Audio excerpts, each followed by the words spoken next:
Winston as Churchill, The World Crisis, Volume 5, Chapter 6, The Fronts and the Combatants. This fortnight of sunshine and peace was the last which many millions of men and women were ever to enjoy. It was the respite of the nations. Let us look beneath the fair-seeming surface of Europe, into those chambers and recesses in which the agencies of destruction have been prepared and stored. Let us survey the regions about to be rent by explosion. Let us measure the forces gathered during the generations of wealth and science for the torment of mankind, and describe the conditions, combinations, and directions under which, when liberated, they will work their will. Let us first examine with a military eye the theatre of impending action. The prime characteristic is its size. In the West, the armies were too big for the country. In the East, the country was too big for the armies. The enormous masses of men, which were repeatedly flung at each other, were dwarfed and isolated by the scale of the landscape. 16 or 17 armies, each approaching 200,000 men, were in constant movement against the enemy, sometimes grouped in twos and threes, sometimes acting in convergent combination, yet always separated by wide gaps of undefended and almost unwatched country from one another. Everywhere and always the flanks and often the rear of these huge organizations were exposed to hostile strategy or maneuvers. No large force on either side could advance far without intense and growing anxiety, lest some other powerful body were advancing swiftly from an unexpected angle and would suddenly manifest itself in unknown strength, marching upon the vital communications. Each of these armies comprised the population of a large city, consuming men, food, and highly refined, costly manufactures at an incredible rate. None could live for more than a week without a copious flow of supplies. The capture by surprise of some key fortress, the cutting of an important railway line, a blown-up bridge or a blown-in tunnel, the seizure of some mountain pass or gap in a chain of lakes, might spell not only the failure of gigantic operations, but the ruin and disintegration of larger and far more highly organized forces than Napoleon had led from Europe into Russia. Here was war in all its old unlimited hazard, but on an unexampled scale. No endless succession of trench lines, range behind range, fortified with every device or carefully studied for eventual defense, all backed by a prodigious artillery and batteries everywhere supporting each other, all laced together by a close network of railways. None of this reduced the liabilities of the commanders or set bounds to the consequences of a victory. There were all the dramatic, dumbfounding situations, or the movement, or the disproportionate forfeits of accident and chance of the campaigns in the Shenandoah Valley. It was the same fierce, primordial game multiplied 50-fold and with whole ponderous armies instead of mobile brigades as counters.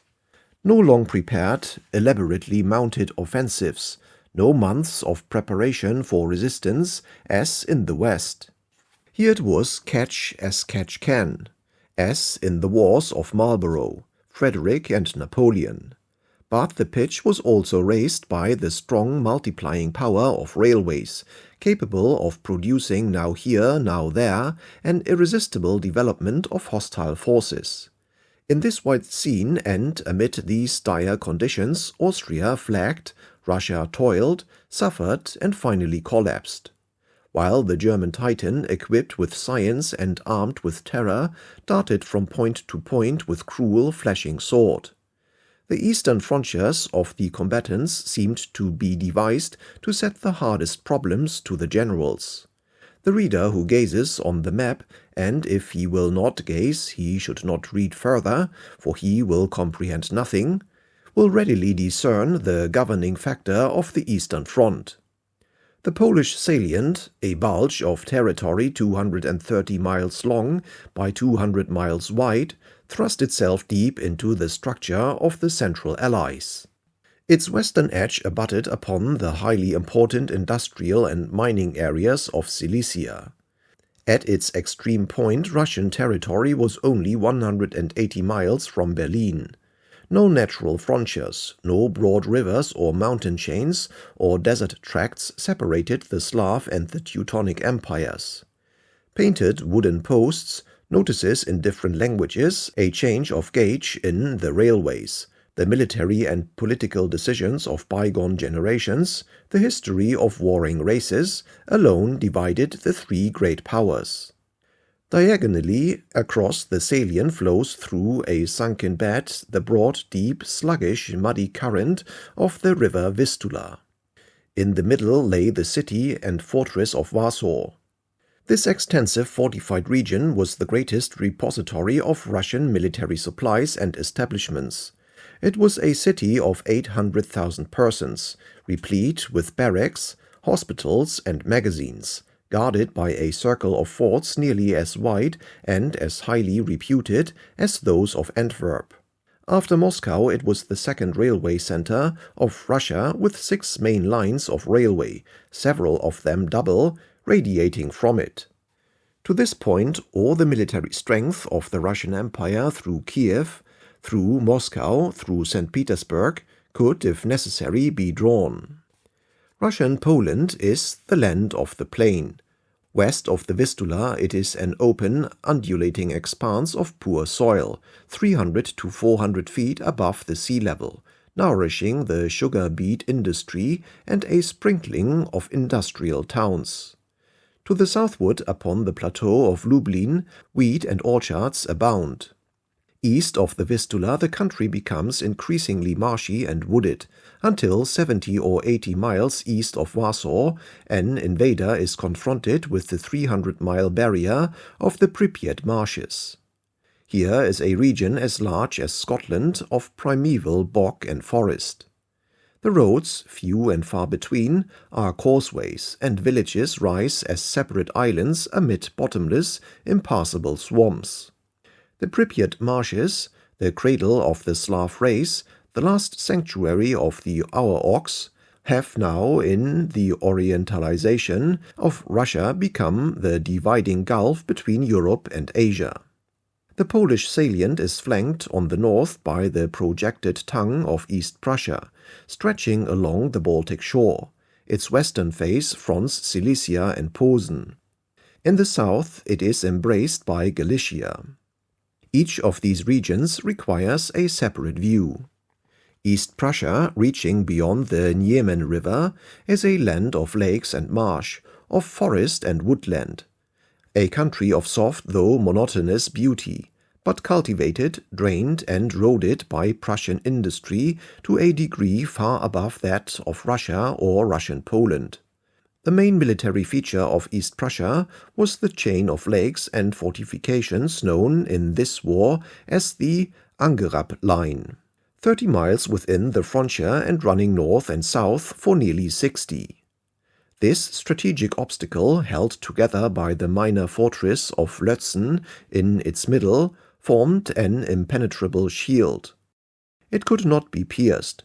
It could be avoided by a Russian march along the Baltic shore towards the port and fortress of Königsberg, or by an upward thrust from Warsaw in the direction of Danzig at the mouth of the Vistula. The Angerab Line and East Prussia generally was but an outwork in Germany's eastern defenses. Their main rampart lay along the Vistula from Danzig to the fortress of Graudenz and Thorn, and thence, quitting the Vistula, by Posen and Breslau. These last 3 strong places all carried powerful local garrisons, rising to 30 or 40,000 fortress troops apiece on mobilization. All were elaborately prepared military centers, able to act as bases for armies. All were linked together and to central Germany by a magnificent system of commercial and strategic railways, second in efficiency only to those of the Western Front. Upon the German eastern frontier, therefore, the reader must bear in mind the following factors, which will frequently play their part in this account. First, the projecting tongue of East Prussia, with its Angerab line, parting a wave of invasion like a breakwater. Secondly, the crescent of the four fortresses and entrenched camps of Königsberg, Thorn, Posen, and Breslau. Thirdly, the German Vistula dividing the beloved outwork of East Prussia from the main homeland. And lastly, and most important of all, the reticulation of the German railways joining the fortresses to the fatherland and to each other, and enabling great numbers of men to be moved in the shortest time from north or south, from one end of the crescent to the other. On the south, the Polish salient is flanked by Galicia, which is a wooded, rolling, well-watered region from 700 to 1,200 feet above sea level. The Austrian frontier indents upon the salient in a wide 330-mile arc. Across the chord of this arc, from Krakow to the Romanian frontier run the Carpathian Mountains from 4,000 to 8,500 feet high, crossed by 6 lines of rail and several easy passes, and descending on their northern slopes by numberless terraces and spurs to the great plains of Russia. Owing to the general level of the plateau from which they rise, the Carpathians are hardly recognizable on the spot as a mountain range. The 3 principal cities of Galicia, Krakow, the heart of Polish nationalism and culture, Przemysl, the military, and Lemberg, the cosmopolitan and commercial center, were all fortified and formed a line of strongly defended bases and depots facing north, and a strategic structure for the counter-invasion of the Polish salient by forces of the greatest magnitude. In these surroundings, the defense of the Russian salient against an Austro-German attack was a problem of the utmost difficulty. Indeed, it was realized that the defense of its western extremity was impossible. All the Russian forces deployed west of Warsaw were exposed to being struck from the north and the south in flank and rear by Teutonic armies marching towards each other from well-prepared military areas at opposite points of the compass. Even more impracticable, as we shall see, was a Russian invasion of Silesia, so long as East Prussia and Galicia remained under German and Austrian control. The Russians had therefore sought to protect themselves by an elaborate defended line withdrawn at all points a long way within their own frontier. Their fortress system extended from Kovno through Warsaw to Dubno. This system comprised 4 distinct groups of fortresses. In the north, opposite East Prussia, the fortresses of Kovno, Olita, and Grodno defended the line of the river Niemen. Next in order, Ossowetz, Lomja, Ostrolenka, Royan, and Pultusk defended the line of the river Narew. In the center lay the triangle Warsaw, Ivangorod, Brest-Litovsk, with its subsidiary system Warsaw, Novogeorgievsk, Sekresy. To the south, facing Galicia, was the smaller Volhynia triangle formed by the fortresses of Lutsk, Dubno, and Rovno.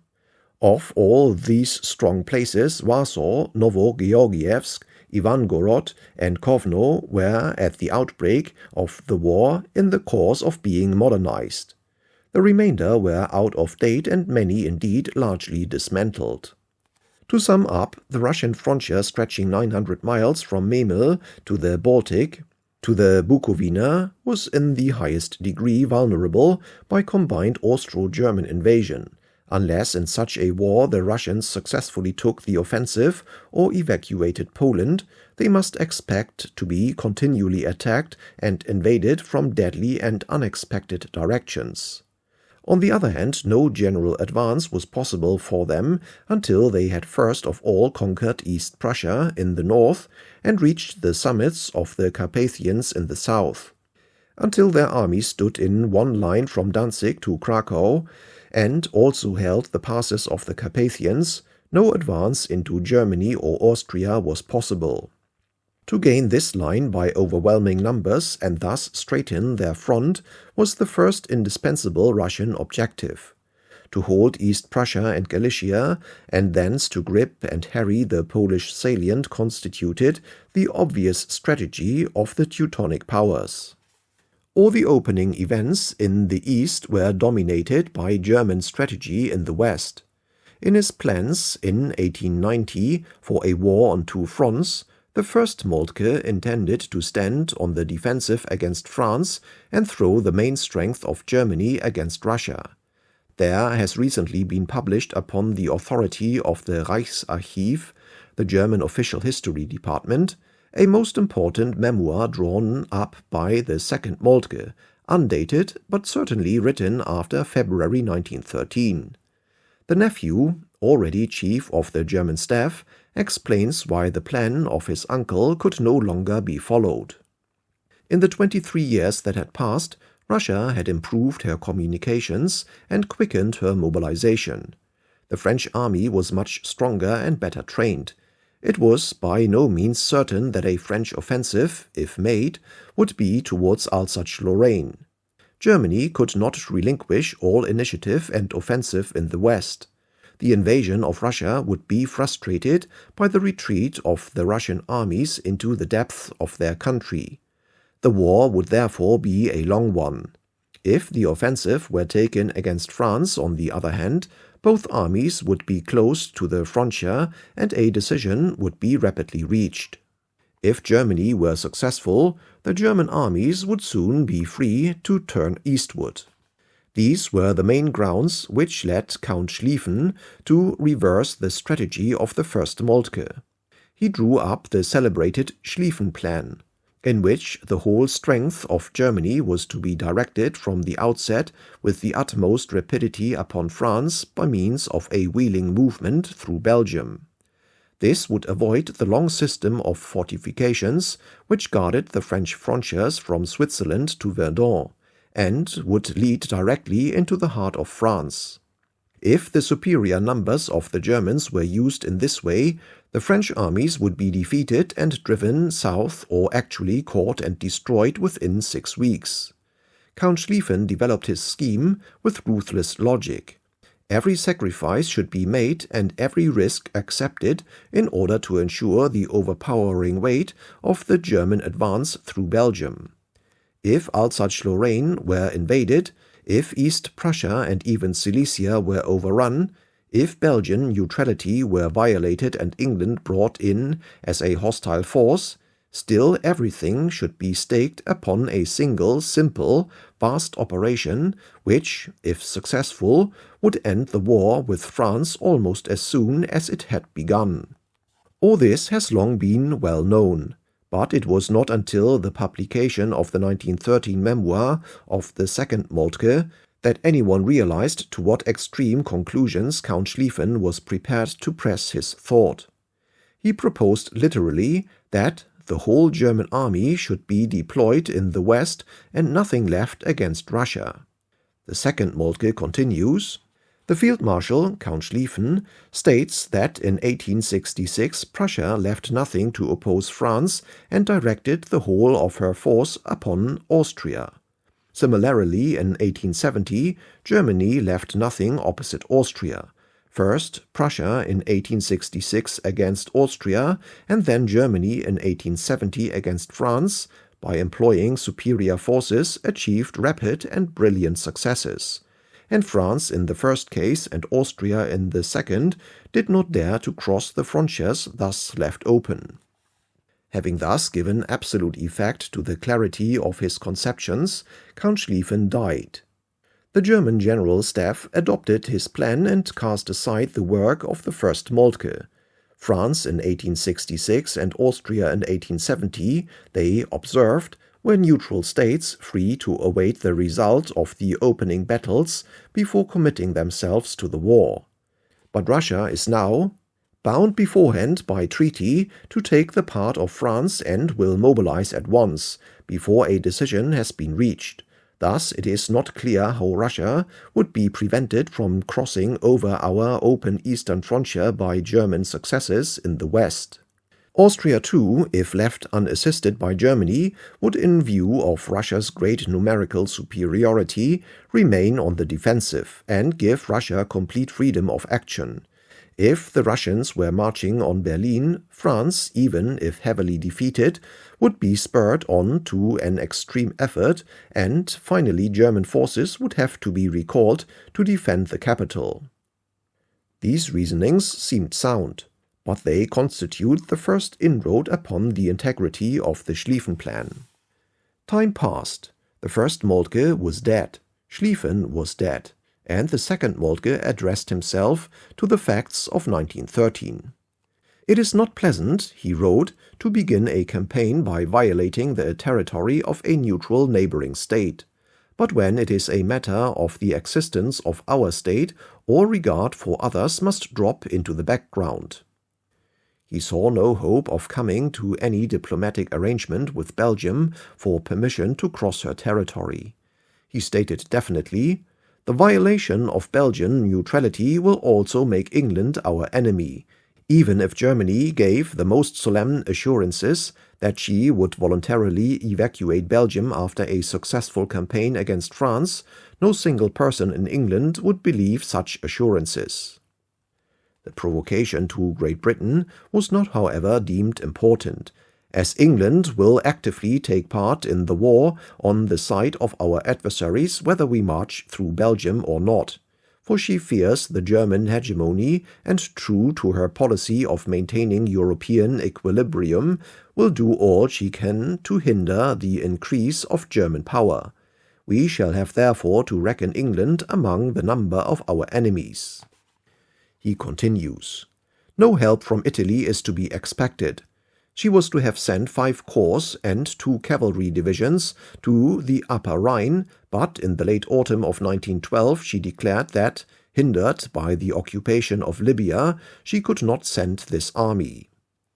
Lastly, he weighed the consequences of marching across the narrow strip of Dutch territory, called in the pre-war discussions of the British General Staff the Limburg Appendix. Dutch neutrality would be violated and Holland also would join our enemies. The disadvantage of this is not so much that we should have to reckon with 4 Dutch divisions, about 70,000 strong, as the following. In a war of the Triple Alliance against the Entente, not only the German coast would be blockaded, but more or less the Austrian and Italian. Import of provisions would be extremely difficult for Germany. So long as Holland remains neutral, importation through that country under the American flag will be possible. If we make Holland our enemy, we shall stop the last air hole through which we can breathe. If the first principle of the Schlieffen Plan was numbers, the second was speed. From this arose a feature which governed German military thought, and when the crisis came, paralyzed all efforts to prevent war. The turning movement through Belgium could not begin effectively till the city of Liège had been captured and its 4 lines of railway put in working order under German control.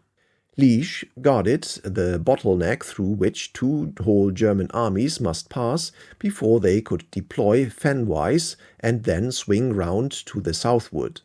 Its railways were the only means by which they could live once they were in action.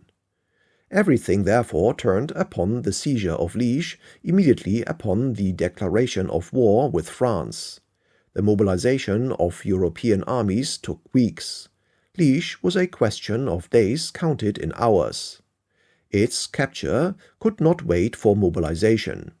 6 brigades of infantry and a mass of artillery with cyclists and motor cars had therefore been held year after year near the German frontier on a peace footing of permanent readiness to strike.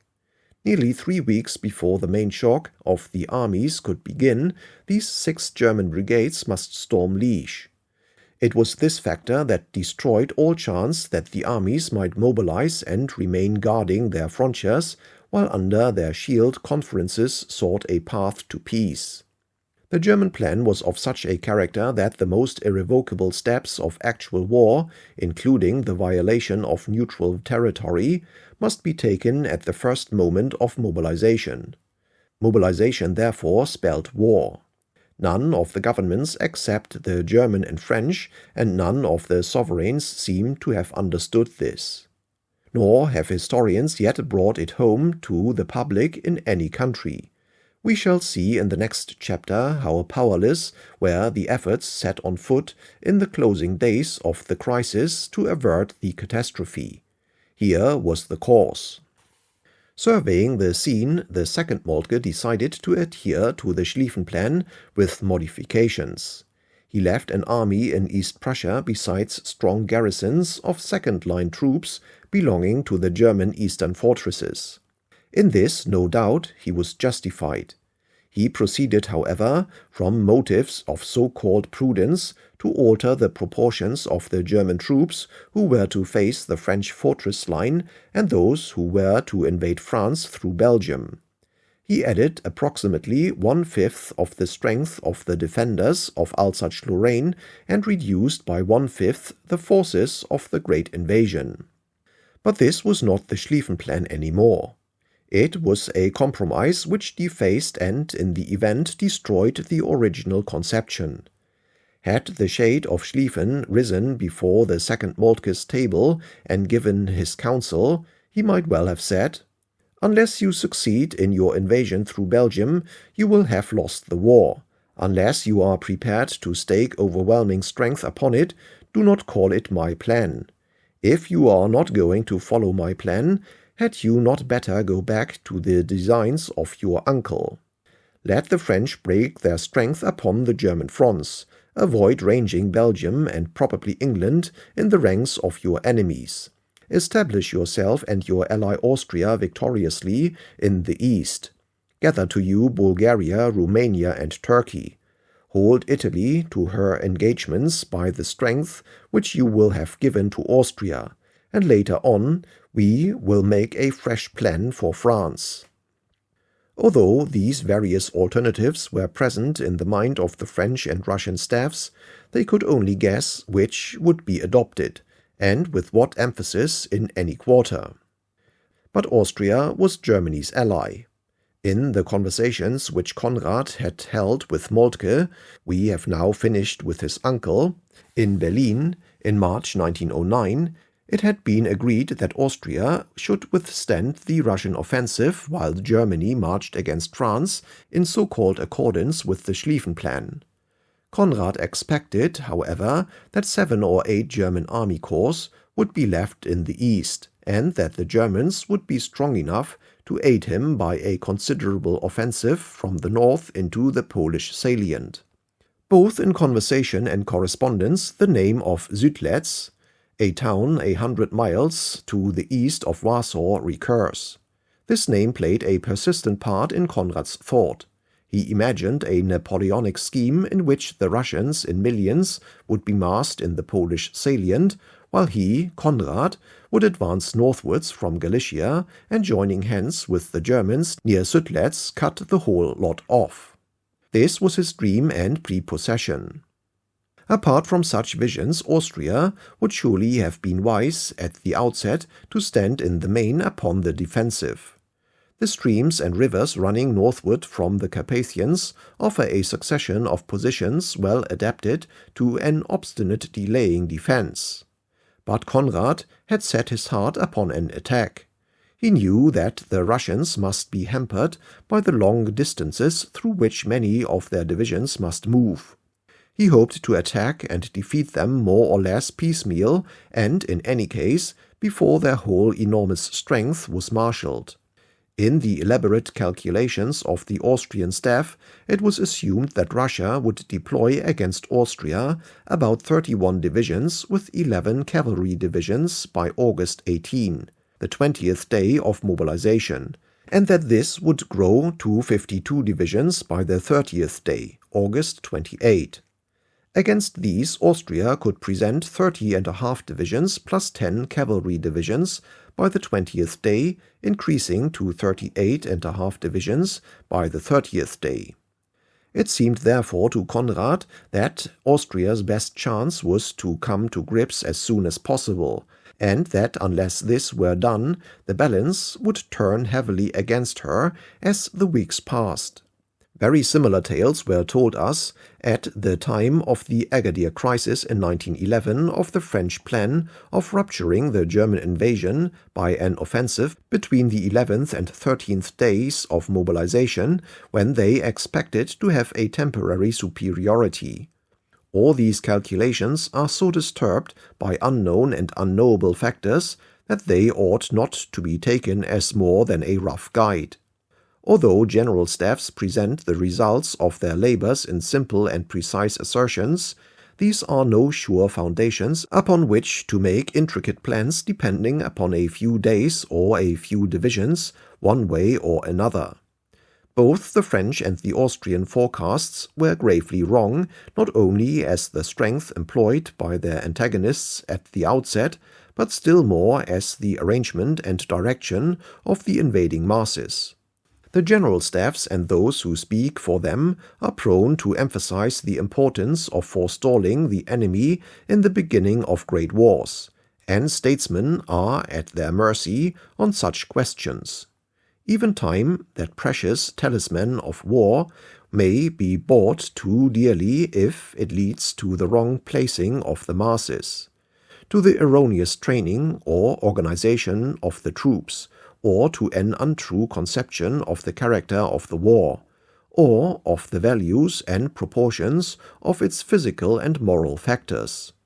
It is with the greatest reserve that we thus throw doubts upon the sovereign virtues of celerity in striking the first blow. Nevertheless, as the scale of war rises in magnitude, celerity and forestallings at particular points and for particular brief periods seem to become less effective. After all, the supreme study is the general battle, and everything should be subordinated to that. Both the French and Austrians would have fared better if they had allowed the invaders of 1914 to test for themselves the then unmeasured power of modern firearms. Both were nearly destroyed at the very beginning of the war by the precipitate offensives which they launched in complete misconception of the numbers and movements of their enemies and of the power of their own rifles, machine guns, and artillery. We must now turn from the camps of our enemies to those of our allies. The relations of the French and Russian staffs authorized by long-proclaimed alliance had every year become more intimate. At the conferences of 1911, 1912, and 1913, France had been represented successively by General Dubois, General de Castelnau, and General Joffre. Since 1906, both Russia and France had been bound, on the first news of German mobilization, to mobilize all their forces without previous discussion. Both parties believed that Germany would use her main force against France and only a minimum against Russia. Both agreed that their armies should take the offensive at the earliest moment, and that the destruction of the German army was their first and chief objective. In 1913, General Joffre stated that France would concentrate 1,500,000 men by the 10th day of mobilization, and would begin operations on the 11th. General Zielinski declared that Russia would in 1914 be able to move against Germany by the 13th day with 800,000 men, apart of course from the forces deployed against Austria. The Russians hoped to be able to hold at least 5 or 6 German army corps in the east, and with this the Frenchmen appeared content. General Sukhomlinov had been since 1909 Russian Minister for War. His military career had been long and distinguished. He had fought at Plevna in 1877, and had risen steadily through all the grades of his profession, both in commands and in the general staff. He was a soldier of ability and self-restraint. At the outbreak of the Manchurian War, when invited by Kuropatkin to become chief of his staff, he refused, as he did not know the theater well enough, but he offered to take a subordinate command. After the Manchurian War was over and after several years of futile attempts to reconstruct and reform the Russian army by committees of Grand Dukes and other notables, Sukhomlinov was called in.